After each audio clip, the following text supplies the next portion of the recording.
हक़ मौजूद पाण हिन बस्ती में आयासीं सो बाबो चाचो सभु गॾिजी आया ॾिसो ही माहौल छा आहे हाणे न बस्ती में थियो ईअं आहे त अवली माण्हू पंहिंजा नाला लिखी विया आहिनि इरफान डाय लिखियल आहे पर तक़रीबन वकीलनि जा नाला लिखियल आहिनि जवाद जमाली लिखियल आहे कुझु ईअं अहिड़े क़िस्म जा नाला लिखी करे पंहिंजूं करे विया जेको आहे पंहिंजूं जॻहूं माना पंहिंजूं करे विया पोइ हाणे पैसनि ते वतन छा कनि पर आहे ईअं त माना के पैसा कोन भरिया आहिनि हाणे उहे पंहिंजो कारोबार शुरू कंदा त बाबा हाणे असांखां वठो था मुंहिंजी जॻह न चई आहे वेठो केरु कोन्हे को बाक़ी बसि ईअं पंहिंजे नाले जॻहूं करे पर हाणे त इहो चवां तव्हांखे अर्ज़ु रखूं था त माना माण्हू हिते वेही चुका आहिनि पंहिंजा सिंधी उहे माना जे साम्हूं लिखियो पियो एडवोकेट ज़हीर हाणे मुख़्तलिफ़ जॻहुनि ते तव्हांखे अहिड़े क़िस्म जा फ़ौजी बिरोही लिखियो पियो आहे वरी पहिरियों हुन फ़ौजी जो नंबर लिखियो पियो आहे माना इहे कब्ज़ा हिते करे चुका हाणे आहे जीअं खणी चइजे त माना घर विलारे चुका आहिनि सिंधी पंहिंजा विलारे चुका आहिनि पोइ हाणे कंहिंखे ॾियनि था वेहनि था वेठो केरु कोन्हे को आहे बिल्कुलु बि ख़ाली पर दोस्त जेके पैसा भरे या ॾटंदे अचंदा ईंदासीं उन लाइ इहो आहे त हिते ईंदो साॻियो कंहिंसां वेहणो पवंदो को झेड़ो झेड़ो करिणो पवंदो बाक़ी ईअं हाणे कोन्ह थींदो जो पंहिंजा सिंधी वेही विया आहिनि हाणे वेही आहे त वेही आहे बसि हाणे हे ॾिसो असां लिखियो पियो आहे भाई अब्दुल गफ़ार वरी अथई वकील गफ़ार हुजण वकील हसन रज़ा अहिड़े क़िस्म जा नाला लिखी चुका आहिनि बहरहाल पाण तव्हांखे लोकेशन मूं हिन ते रखी आहे हिन ते वाल ते उहा लोकेशन हिन बस्ती जी आहे जेका अफ़गानी बस्ती ख़ाली थी चुकी आहे पर हाणे ख़ाली थी चुकी आहे त वरी सिंधियुनि सां भरिजी चुकी आहे सो असांजो इहो ख़्यालु हूंदो त दोस्त इहो पंहिंजो टाइम ज़ाया न कनि ऐं हाणे हिते न अचनि था त हिननि सां को राब्तो करे अचनि जेके कब्ज़ा करे चुका सिंधी पंहिंजा ई उहे वेही विया ऐं लिखियलु आहे Fida Hussain Khatian Sindh high court advocate मुख़्तलिफ़ जॻहुनि ते माना वकीलनि जा नाला लिखियल आहिनि पर लिखियलु आहे मीर मुर्तज़ा हाई कोर्ट वकील मस्जिद में केरु वेठो बराबरि पाण बि थोरो देरि सां पहुतासीं हाणे हिते कुझु कोन्हे को भाउ हिते माना हाणे ईअं कोन्हे त को घर ख़ाली आहिनि के माना घरनि ते नाला लिखिजी चुका ऐं पंहिंजा सिंधी ॼण आबाद थी चुका दरगाह थी वेंदी आहे बाबा हाणे हिते वरी कारी मोहम्मद जानब हालवे जी सलीमुल्लाह फारूकी अची आहे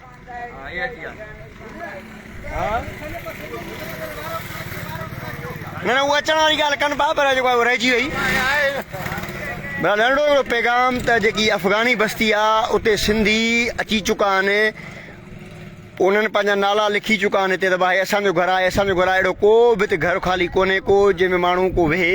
ऐं घर जेके बि आहिनि छत खां बग़ैर आहिनि बिजली यकीनन आहे तव्हां मथां ॾिसी सघो था पिया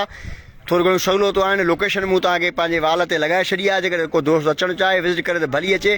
पर हिते जेको अचे त माना हाणे अहिड़ो कंहिंसां फॾो कंदो पंहिंजे सिंधी सां उहो ई अचंदो बाक़ी जॻहूं के ख़ाली कोन्हनि के भाउ उहे पूरी थी चुकियूं आहिनि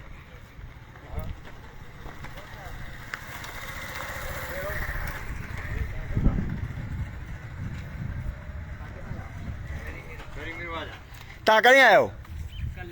कल्ह तव्हांजी जॻह मिली वई कहिड़ी खयव अॻ में आया माना कल्ह आया तव्हां हाणे का जॻह ख़ाली आहिनि हिते कुझु सम्झो नाला लिखिजी आहे माना वेठा बनाइनि त बि नाला लिखी आईं न ॾींदासीं माना मतिलबु पंहिंजा सिंधी वेही विया आहिनि चइजे खणी भला वकील घणा खणी माना चवण जो ॾिसो हा मक़सदु चवण जो इहो त हीअ बस्ती हाणे फुल थी चुकी आहे सिंधी वेठा आहिनि पंहिंजा पोइ सिंधियुनि सां फॾो करणु त को हाणे जुगाए कोन थो न उहे वेठा या त पंहिंजा के माण्हू विहारींदा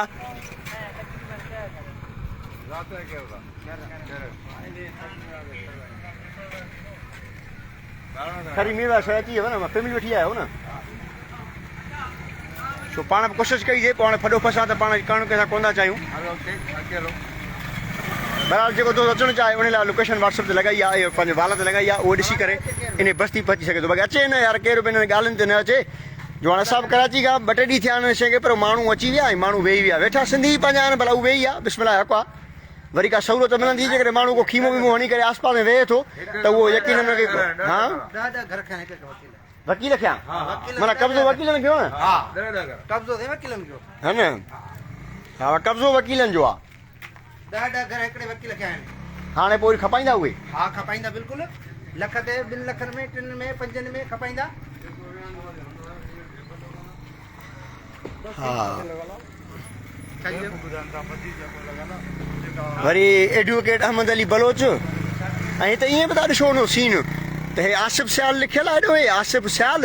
वरी एडवोकेट जेको आहे अहमद बलोच माना अहिड़े शयूं हिते थी चुकियूं आहिनि अवली पाण माना मतिलबु पाण सॼी बस्ती विज़िट कई अथऊं आख़िर ताईं हिते अहिड़ो को बि घर कोन्हे जेको फ़िलहालु को ख़ाली हुजे हुन ते कंहिं न कंहिं वरी एडवोकेट बिलाल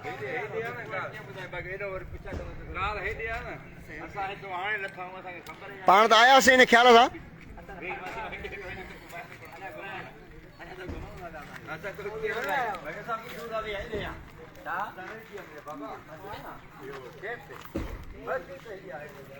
ड्राइंग पे कर दी